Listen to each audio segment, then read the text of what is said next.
Friends, मी संजना आज तुम्हाला पांढऱ्या दुधीची भाजी करून दाखवणार आहे।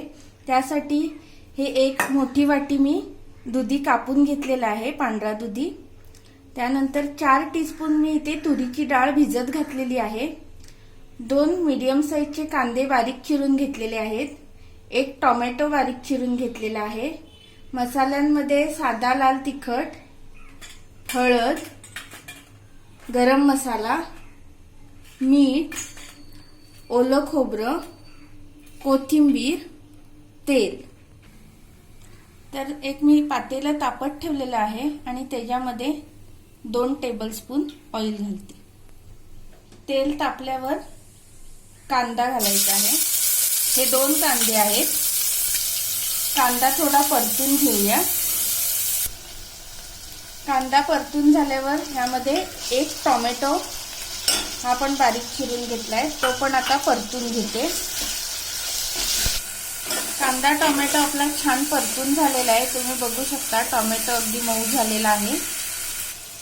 आता यामध्ये पाव टीस्पून हळद, 2 टीस्पून साधा लाल तिखट किंवा तुमच्या आवडीप्रमाणे कमी जास्त करू शकता। व्यवस्थित मिक्स करून घेऊया। यामध्ये 4 टीस्पून तुरीची डाळ, आता ही 1 मोठी वाटी बारीक चिरलेला दुधी, सगळं व्यवस्थित मिक्स करून घेऊया। मिक्स करून झाल्यानंतर लो फ्लेमवर एक 2-3 मिनिटं असंच वाफ देऊया। आता ओपन करून बघूया। भाजीला छान वाफ लागलेली आहे आणि सगळे मसाले त्यामध्ये मुरतात आणि भाजीलाही छान टेस्ट येते असं केल्याने। आता यामध्ये पाणी घालूया, हाफ ग्लास।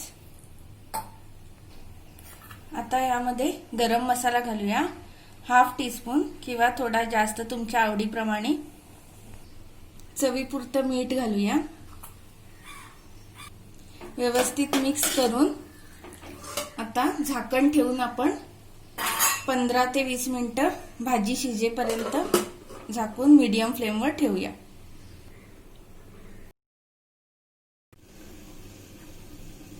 तर 15 मिनिटं झालेली आहेत, आपण ओपन करून बघूया। भाजी आपली छान शिजलेली आहे, तुम्ही बघू शकता। आता ह्यामध्ये मी थोडंसं ओलं खोबरं आणि कोथिंबीर चिरलेली मिक्स करून घेऊया व्यवस्थित। आणि भाजीला थोडासा रस ठेवायचा असेल तर तुम्ही अशा प्रकारे ठेवू शकता किंवा ड्राय पण करू शकता, तुम्हाला जसं आवडतं तसं। भाजी आपली रेडी झालेली आहे, मी फ्लेम ऑफ करून घेते आणि सर्व करून दाखवते। गरमागरम पांढऱ्या दुधीची भाजी रेडी झालेली आहे। तुम्हाला ही रेसिपी कशी वाटली नक्की सांगा आणि नक्की ट्राय करून बघा। अगदी सिंपल आणि सोपी रेसिपी आहे। जे नवीन पाहणारे आहेत त्यांनी सबस्क्राइब करायला विसरू नका आणि नक्की शेअर करा।